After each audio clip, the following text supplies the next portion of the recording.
기름 태워서 가는 차보다 전기차를 타는 비용이 더 비싸지는 게 아닌가? 정부가 한전에 적자를 싹 없앤다고 했을 때도 진짜로 위기의식을 느껴야 될 상황이 올 수도 있다는 거죠.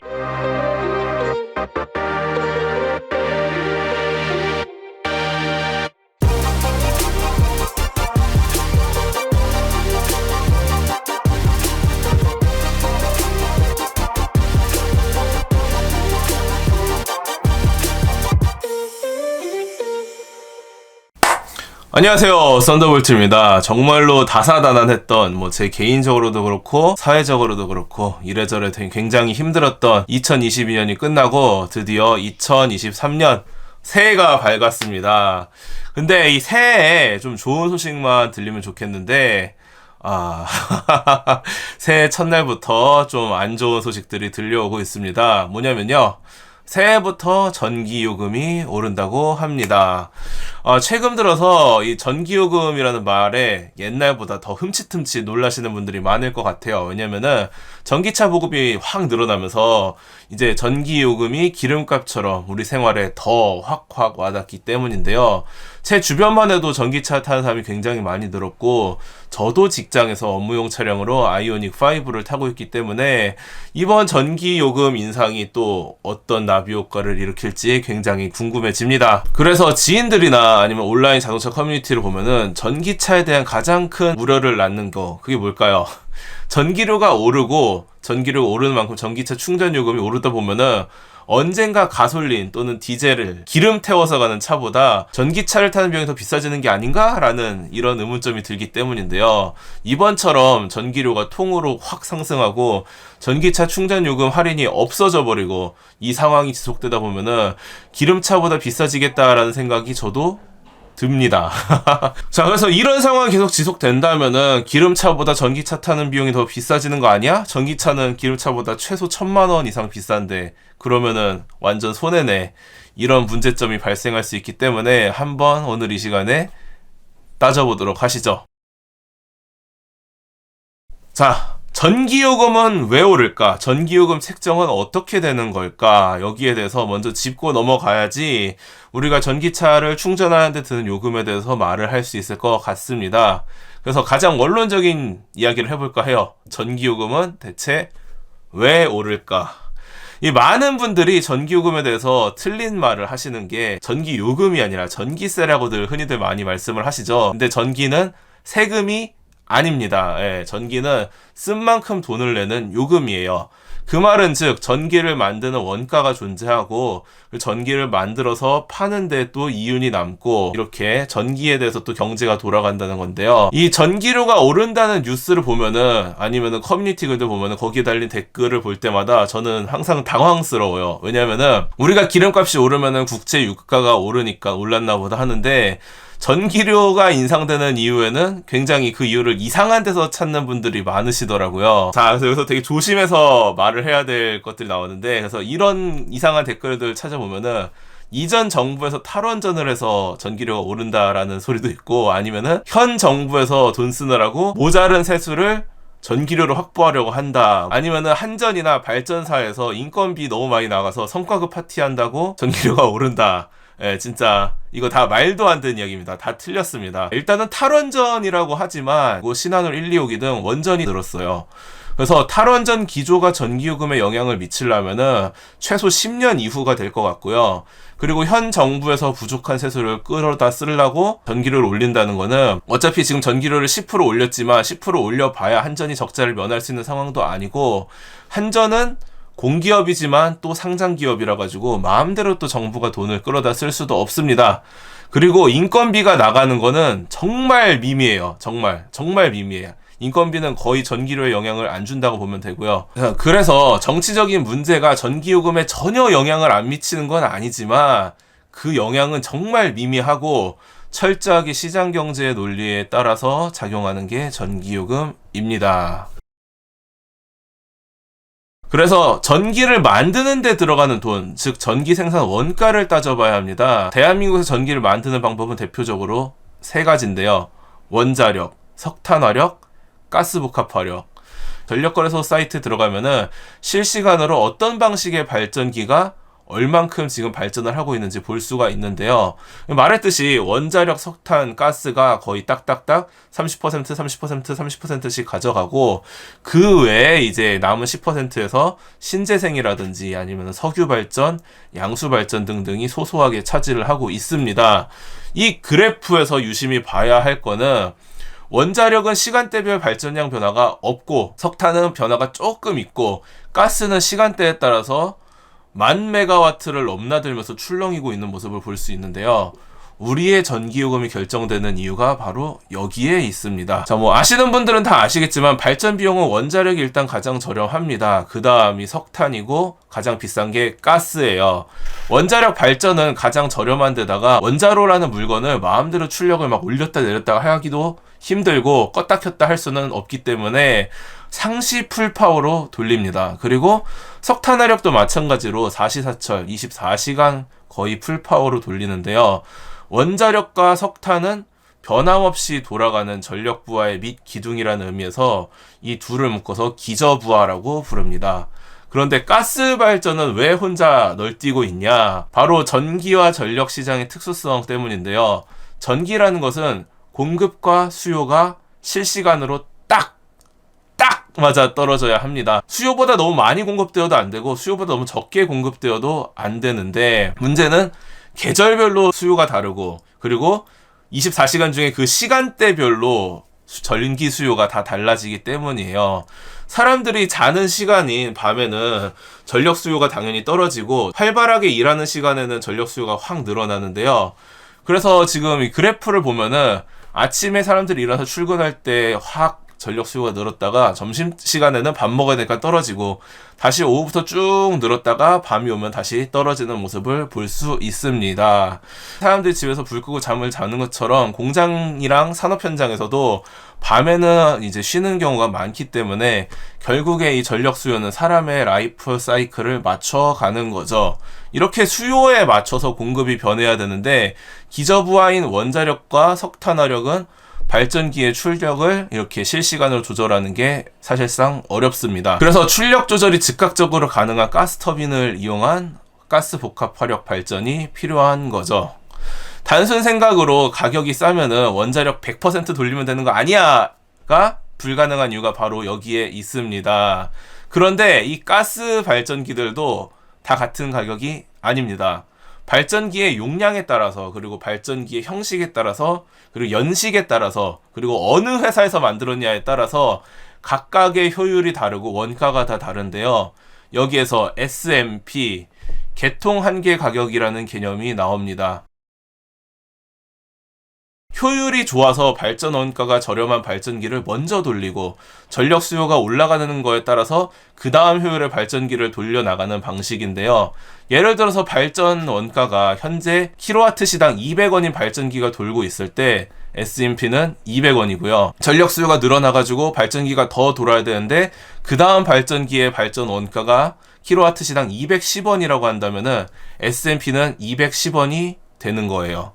이 SMP는 이렇게 시간대별로 결정이 되고 이 SMP가 발전회사들로부터 한전이 전기를 사들이는 도매 가격입니다. 그런데 올해 이 SMP 가격을 한번 보자면은 거의 평균적으로 킬로와트 시당 250원에 육박하는 모습을 볼 수 있고요. 심지어 11월, 12월 가장 최근 가격을 보면은 가장 피크치 때는 이게 킬로와트 시당 280원인 가격을 볼 수 있었어요. 이게 진짜 돌아버린 가격이거든요, 이게. 자, 한번 이전 가격은 어땠나 봅시다. 2020년 코로나가 확 퍼지기 시작할 때는 이때 평균 S&P가 한 막 60원, 70원 이랬어요. 킬로와트 시당. 그때보다 최소 3, 4배 비싸고요. 2010년에 전력난 기억하시죠? 예, 그때 막 블랙아웃 난다, 막 순환정전한다 난리 났었을 때 있잖아요. 그때 있는 발전기, 없는 발전기, 온갖 효율 안 좋은 발전기 다 때려서 돌리고 있을 때 그때보다 지금 100원이 더 비쌉니다. 왜 그럴까요? 당연히 국제 천연가스 가격 때문입니다. 방금 전 말씀드렸다시피 전력 도매가라고 볼 수 있는 SMP는 이 SMP를 결정하는 건 결국 가스 발전기인데 이 가스 발전기를 돌리는 가스의 가격이 사상 최고치죠. 거의 2배에서 3배를 넘나들게 오르는 가격이라 가지고 이 가스 발전기의 발전 원가가 높아졌고 S&P가 그 가격에 맞춰서 책정이 되고 이렇게 원가는 2~3배 올랐는데 전기료는 2~3배 못 올렸잖아요. 예, 이제 10% 올렸으니까 한전이 수십조의 손실을 낼 수밖에 없는 거죠. 자, 그래서 오늘자 최대 S&P가 킬로와트 시당 286원인데 가정용 우리가 가정용 전기료 비싸다 하잖아요. 근데 가정용 전기료에 누진제를 다 때려 맞은 가격이 299원입니다. 그리고 산업용은 여름철 최대 부하일 때 138원이에요. 가정용이라고 그 흑자가 아닌 게 S&P는 도매가라 그랬잖아요. 그러니까 한전이 송전선 깔고 변압기 깔고 이렇게 전기를 송배전하고 운영하는데 그렇게 들어가는 돈을 여기다가 또 얹어야 되거든요. 그래가지고 현재 대한민국은 이 대한민국 전체가 내야 될 전기료를 한전 혼자 다 끌어안고 탱킹을 하는 상황이라고 보면 돼요. 그래서 올해 적자가 30조가 났습니다. 이런 상황에 아무따 적자 난다고 욕까지 먹는 한전이 좀 불쌍하기까지 합니다. 자, 그래서 이렇게 철저하게 시장 경제에 의해서 전기료가 정해집니다. 아니다. 전기 도매가인 S&P는 시장 경제에 의해서 결정이 되고 국가의 혼란을 막기 위해서 국가가 한전을 통해서 수십조의 적자를 떠안고 전기료를 억누르고 있는 상황이죠. 여튼 지금 전력시장에서 최근 몇십 년 사이에 거의 오일쇼크 그 이상급으로 최악의 상황이라고 볼 수 있고요. 이 최악의 상황을 통해서 전기차의 충전 요금이 어떻게 바뀔 것인가, 얼마나 더 오를 것인가를 추측해 볼 수 있겠습니다. 자, 그래서 전기차 충전 요금도 일률적으로 적용되는 게 아니죠. 완속이냐 급속이냐 초급속이냐에 또 따라 다르고 어디서 운영하는 충전기냐에 따라서 요금이 다 다릅니다. 완속 같은 경우는 방금 전 제가 S&P를 설명할 때와 같이 시간대별로 전력 수요가 다르기 때문에 그 S&P에 따라 가지고 더 비싼 시간이 있고 더 저렴한 시간이 있죠. 거기다가 완속은 전압이 낮기 때문에 요금이 저렴하고 급속과 초급속은 고압이기 때문에 또 시간대에 상관없이 일괄 요금이 적용되는데요. 어쨌든 환경부 급속 충전기가 국내 전반적인 충전 요금의 가이드이기 때문에 우크라이나 전쟁으로 인해서 전무후무하게 미친 원료 가격이 적용되는 이 시점에서 한국전력이 손해를 안 보고 충전 요금을 책정한다면 얼마일까를 이걸 기준으로 한번 따져보면 될 것 같습니다. 향후 전기차의 충전 요금이 기름차를 앞지를지 아닐지를 판가름해 볼 수 있다는 거죠. 고려할 게 굉장히 많겠지만 일단 단순하게 가보도록 합시다. 제가 이 논문 쓰는 건 아니기 때문에 좀 많이 단순화를 해서 계산을 해보도록 할게요. 전기 생산의 원가를 결정하는 국제 천연가스 가격은 최대 3배까지 올랐고 이에 따라서 S&P 가격은 국내 전력시장이 가장 최악인 상황 때보다 1.5배가 올랐습니다. 천연가스 가격이 지금 상태를 유지한다고 했을 때 한전이 손해를 안 본다면은 이번에 전기요금 10% 올려가지고 한전 적자가 7조 원 감축한다고 합니다. 그래서 단순 계산으로 10%의 7조니까 30조 원 적자를 흑자로 전환시키려면은 넉넉 잡아서 지금보다 한 50% 전기료를 올리면 되겠죠. 거기다가 전기차 충전요금 특례 할인이 끝난 이때 현재 환경부 초급속 충전 가격이 킬로와트 시당 347.2원, 편의상 350원이라고 하고 여기에서 50%를 올려보겠습니다.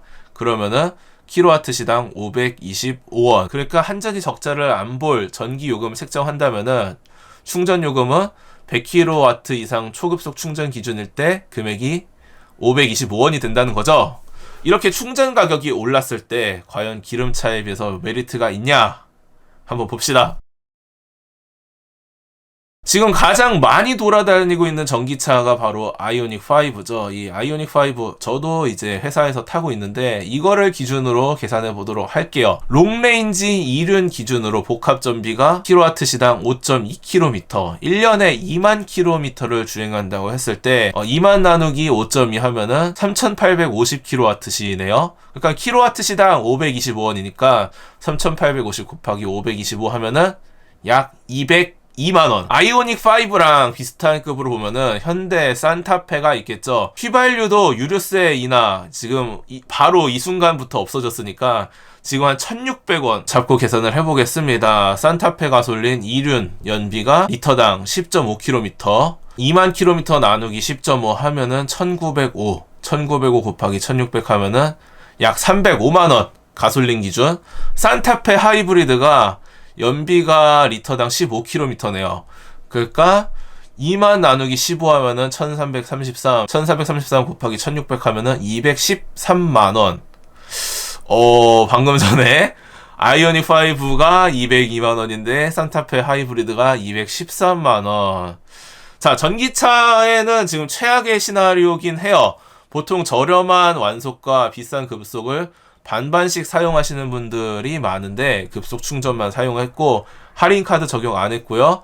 그럼에도 불구하고 동급의 가솔린 차보다는 훨씬 싸지만 동급의 하이브리드 차량은 뭐 아주 조금 싸네요. 다만 이제 여기서 차량 가격에 문제가 있겠죠. 차량가는 중상급 트림으로 이게 봤을 때 아이오닉이 보조금 받은 기준으로 대략 5천만원, 그리고 산타페 하부가 4,200만원, 산타페 가솔린은 3,800만원. 자, 봅시다. 하부랑 가솔린의 가격 차이는 오히려 충분히 메꿔질만 해요. 400만원 차이 나는데 1년에 2만 킬로 탔을 때 거의 100만원씩 차이가 나니까 한 4, 5년이면 뽕 뽑을 수 있고요. 근데 하부와 전기차의 가격 차이는 메꿔지기 어려울 것 같습니다. 일단은 전기차한테 최대한 악조건인 조건을 줬을 때는 거의 차이가 없지만 이제 완전 완속 충전만 이용한다고 하고, 그리고 이 하이브리드 차는 어쨌든 기름차기 때문에 여기에 뭐 케미컬류 오일 들어가는 거, 경정비한테 들어가는 비용 다 때려가지고 한다고 해도 1년에 고작 한 7, 80만원 차이 날려나요? 그러면은 1년에 7, 80만원 차이 나는 걸로 이 가격 차이 한 800, 900만원 되는 차량 가격 차이를 뽕 뽑기는 이거 쉬운 일이 아닌 것 같습니다. 자, 그래서 이렇게 정리를 해봤습니다. 결론적으로 전기차의 주행 비용이 기름차를 넘어설 일은 없다고 봐야 될 것 같습니다.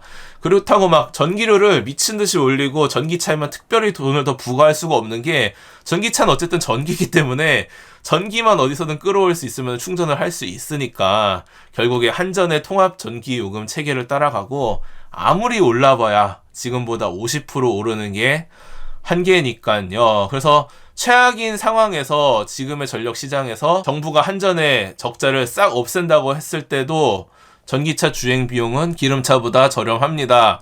다만 이 차량 가격 차이를 차량 운용 비용에서 뽕을 뽑을 수 있는 시기는 이제 좀 고민을 해봐야 될 시기 같아요. 당장 제가 주변 사람들한테 실제로 전기차를 운용하는 분들한테 다 물어봤거든요. 그랬더니 아이오닉 5를 운용하는 분 21년도에 15,000km를 주행하는데 비용이 65만원 정도 들었다고 하고, 이분이 올해 기준으로 이미 80만원을 찍었다고 합니다. 그리고 이게 내년에는 아마 더 늘어날 거라고 예상을 해요. 아이오닉 5 운용 기준으로 1년에 2만 킬로 주행하는데 100만원 조금 넘는다고 했을 때 요거랑 산타페랑 이제 딱 100만원 차이가 나면은 이때부터는 어떤 차를 선택해야 되나 굉장히 고민이 되는 거죠. 물론 전기차라는 게 전기차만의 편의성도 있고 전기차이기 때문에 더 기름차보다 고성능인 것도 있습니다. 이런 부분들을 다 고려를 해야 되지만 단순히 이제 가성비로 타기에는 한 번쯤 짱구를 많이 굴려봐야 될 시기고 이미, 그리고 지금보다 전기료가 조금이나마 더 오르기 시작한다면은 진짜로 위기의식을 느껴야 될 상황이 올 수도 있다는 거죠. 그래가지고 아이오닉이랑 산타페는 다른 차지만 니로 같은 경우에는 니로 하이브리드 있고 니로 EV가 있거든요. 근데 이 니로 하이브리드의 연비가 진짜 미쳤기 때문에 이미 니로만 봤을 때도 차량 값을 주행 비용으로 메꾸기에는 벌써 애매해졌다라는 평들이 많이 있습니다. 그래서 전기차 언젠가 기름보다 비싸지는 거 아니야? 는 아닙니다. 전기차 가성비가 짱이야? 그것도 아니에요. 여러모로 급변하는 세계 정세와 경제 상황에 따라 가지고 지금 고민을 많이 해봐야 될 시기인 것 같습니다. 이 시점에 따져봐야 될 거 진짜 많고 고민을 많이 해보셔야 될 것 같으니까 제 영상을 보시고 한 번쯤 이제 전기차를 운용하시는 분도 생각을 해보시고 전기차를 구매하실 분도 생각을 해보시길 바라면서 앞으로 또 유익한 것과 재미있는 정보들 있으면은 쭉 전해드릴 테니까 영상 기대되신다면은 채널 썬더볼트 구독, 좋아요, 알람 설정, 멤버십 가입까지 부탁드리면서 다음에 뵙겠습니다. 안녕.